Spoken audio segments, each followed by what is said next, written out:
কলার বই সারলে আছি, এই সার দেবো এখন। সার সব মারাই হচ্ছে, সারলে আছি দস্তা মস্তা দিয়ে সালফার টালফার দিই। 2 গাদি বানাইছি, বানা মারবা। 2জন লোক আছে, বিষ দিচ্ছে ওরা, আর আমি এখন সার মাখাচ্ছি। কলা এদিকে এখন একটু দুর্বল গাছ আছে তো, তাতে সার দিক চাপি মেরে দিয়ে যাচ্ছে। তাছাড়া তো গাছ হবে না, গিয়ে না। আর রোজা টুজা থাকি মাঠের কাম করা যায় না সারাদিন।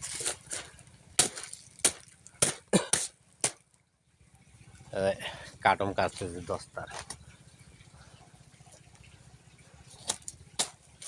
আর 2টি লোকও ওই যে আসতেছে, ওর মুখে ক্যামেরা ঘুরাচ্ছে।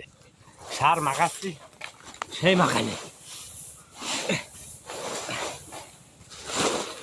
সব রকমের 10টা 5টা দিয়ে মিক্সার করিস তো মারাই করে নিলাম, আর ভালো হবে না।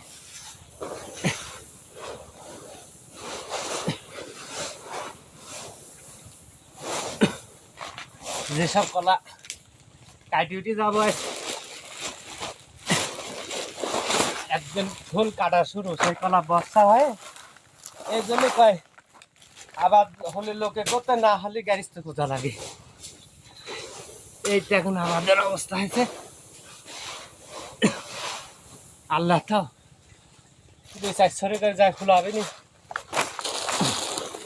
বেচা তো খরচ তত উঠবে না।